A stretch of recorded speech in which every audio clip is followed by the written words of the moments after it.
Welcome back to the channel where we explore, learn, and theorize about the Marvel Universe. Today I'll be talking about the Guardians of the Galaxy's future after Guardians 3, when Jonathan Majors was cast in Loki, and the plan for the Young Avengers. Now let's get started. James Gunn has stated before that he probably won't work with Marvel anymore after Guardians 3, and given his circumstances, it makes sense. He was fired and then hired by the competition, who allowed him to make whatever movie he wanted with almost no restrictions. He originally wanted to make a Thunderbolts movie in the MCU, but at the time, those characters hadn't been introduced yet, so obviously the movie was put on hold. And now that the characters are starting to get introduced, he doesn't care, as he technically already made the same movie, but again, with less restrictions for DC with the Suicide Squad, and so the only reason he really even returned to Marvel was to finish the Guardians of the Galaxy story with Guardians 3 and the holiday special. But he won't make any more movies or spin-offs afterwards, saying I have no clue what I'm gonna do. For me, Guardians 3 is probably the last one. I don't know about doing it again. I do find because of the ability to do different stuff in the DC multiverse, it's fun.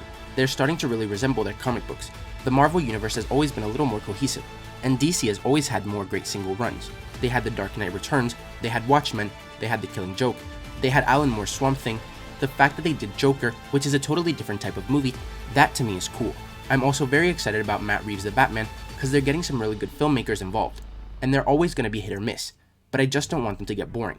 And Karen Gillan, the actress who plays Nebula, recently stated that she would love to continue the journey of the character, but I don't know what that would really look like without James Gunn or Dave Bautista, but I really like playing her, so I'm not eager to finish. And we've also heard from Bautista, the actor who plays Drax, that he's getting too old for the role, and that he wants Marvel to recast the character with someone younger, and to give him a fitting Destroyer story that he was denied in the MCU. Next, Chris Hemsworth filmed lines for Throg and Loki. However, it was cut along with quite a few other things that were seen in the trailer, like King Loki, who near the end many actually believed to be the villain, to keep the show moving, with Loki's composer Natalie Holt saying that was a moment in episode 1. When Mobius is showing Loki his life, there were more moments in there. I think they just kinda cut it down to kinda give it a bit more focus, but there were a few extra moments in there, and that Frog of Thunder moment was one of them. I had actually done something with the choir for it, like it was this big grand moment where Loki takes over the crown in Asgard, and then you see Thor as a frog. I don't think it got cut until quite late down the line. It's a fun scene, but it felt like it was kinda too off-piste. They were like, well, we've had the DB Cooper scene, but we really need to get into the nuts and bolts. Loki needs to be kinda broken down in episode 1, and it was like too many of those lighthearted moments, but it was a really fun moment.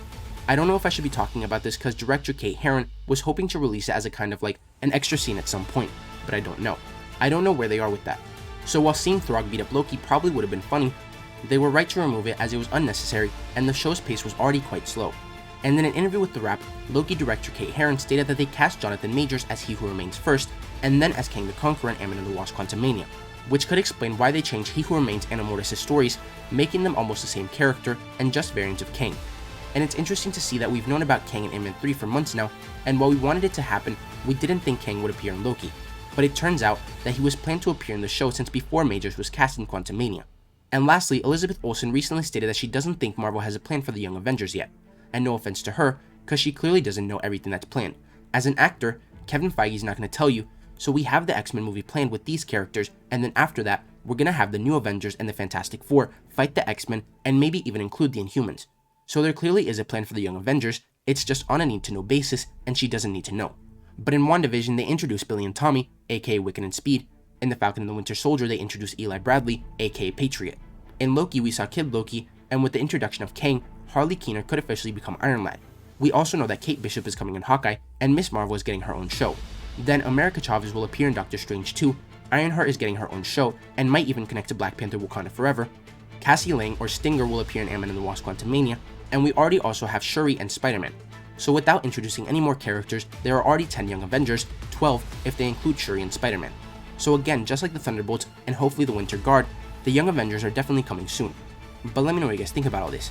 Do you think that the Guardians of the Galaxy story will continue once James Gunn leaves, similarly to how a new director will take on Spider-Man when Jon Watts moves to the Fantastic Four? Do you think the Throg scene should have been left in? And when do you think we'll see the Young Avengers, and who will be a part of the team? If you enjoyed the video, don't forget to like, comment, subscribe, and turn on post notifications so you'll never miss another video. Thanks for watching, and remember to wash your hands and stay safe.